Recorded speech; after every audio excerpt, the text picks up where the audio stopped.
It's sort of like a cliche, but football's all I've ever known. Even when we were younger, when everybody's learning how to swim and going ice skating, doing different sort of sports and different things, I was just always at football.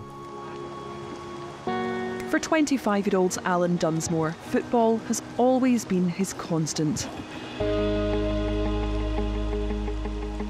Right lads, tonight, warm up, any touch competition, sweep through it, possession, 3 balls in the cones, finish with a game.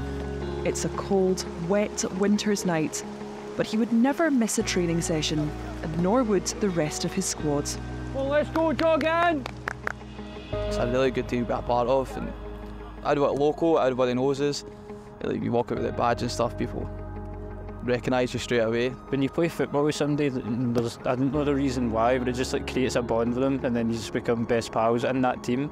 But then, and luckily in this team, it carries on off the park as well. Get knees up in between the red.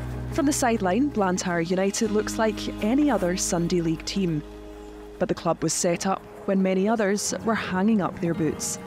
It all started in 2021, in between lockdowns, when normally busy people had become isolated and depressed. It was just sort of people shutting themselves away type thing, being quiet, and it was like silly wee things like you'd be playing the PlayStation. One of them would just randomly go off, wouldn't hear from them, or even texting in a group chat. You normally talk all day and give a bit of pat and stuff, and then you don't hear from them. Alan was no stranger to feeling alone. He says when his parents' relationship broke down when he was 15, his mental health took a huge hit. Felt like a loss, and it's like a snowball effect that impacts everything that you do. And it got to the point where I was sort of suicidal and stuff. Had a plan, knew what I was going to do, but fortunately didn't carry it out. After that, I think my mum started to pick up on it, and if it wasn't for my mum, I really don't think I would be here. My brother as well, sort of picking up on it and getting me the help that I needed. So eventually I went to see my GP, started medication and some counselling. I remember the counselling, the first couple of times I just sat there for an hour, didn't say a thing. And then eventually just sort of one question just sort of opened me up, and that was it. It just, for the rest of the counselling, I wouldn't shut up.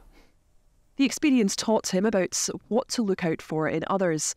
Alan knew some of his friends were struggling, and it wasn't just COVID to blame. I feel like there's a lot more pressure put on younger people nowadays. I think money's probably one of the biggest things around this area. I think the drink and drugs as well. You don't know what people are going through. Might be their way out, but hopefully that they can find a better solution. Suicide is a leading cause of death among young men in Scotland, and men are far less likely than women to seek help for their mental health. Alan and a group of friends decided they didn't want to become part of a statistic. One of my friends said, why don't we start our own team? So we just sort of said, aye, no bother, we'll try it. I think we created a team name, a team badge and stuff. Didn't really think anything of it. Put out the message to some people we knew. We went and trained down the public park, and I think we had maybe 30-35 people there. Wow, that was the first sessions. Get yourself a partner, get yourself a team to play against, spread yourselves out.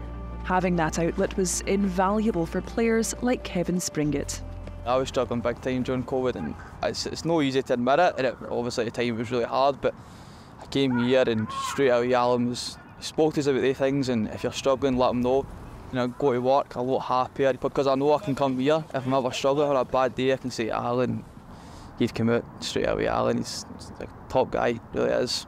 What was it that was stopping you from wanting to talk about it? I think because I was so young, and I think anybody believed me that I was struggling, but I didn't want to tell my mum and my dad because they'd be worried constantly, like check up on me and that, and it's one of the things that you might seem weak, and I didn't want to seem weak, but I know now that there's nothing wrong with being weak at all, definitely not.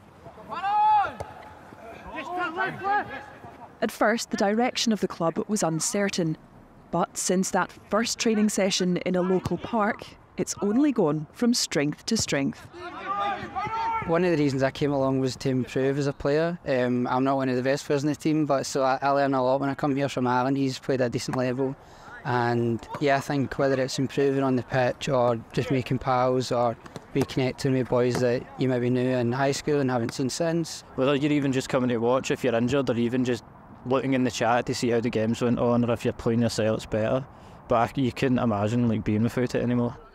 As well as coaching training sessions, Alan hosts regular mental health catch-ups. It was just speaking to the boys to see what their thoughts were on it. I shared my story just so that they knew that people would open up. And since then we do chats, we do different things. The difference is crazy, even with myself as well. To be honest, the amount of people that I thought with the mental health nights, we'll get, like I said before, we'll get maybe 3 people, 4 people, and then 15 people turn up. And you'll always get a text with somebody if you're not training, asking how you are. And it's just the people that maybe you never thought would do that, or the people you maybe never thought would speak up, and everybody's there for each other. So it's just like a big team of brothers, basically. The first season Blantyre United was set up, they went on to win the Airdrie Coatbridge Sunday Amateur Football League after an unbeaten run.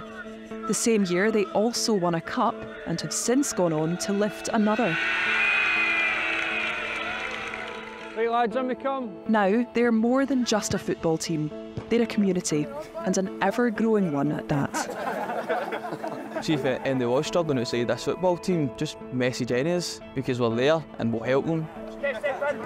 You need to speak up. I know how hard that is. A lot of people struggle with that, but you need to do it because it does help so much. It doesn't matter who you speak to, just speak to somebody. It makes a difference. Good football, much better. Football maybe isn't something that's accessible to everyone, but if someone was watching this that maybe is struggling with their mental health or doesn't know how to support their friends, what would your advice be to them? I know it's hard, but seek help. I think if everybody was just there for each other a wee bit more, just a simple firing your pal a text, if you've not heard from them in a couple of days and stuff like that, it does go a big way. I know that myself. If you feel like you can't open up to anybody else, then we're here for you.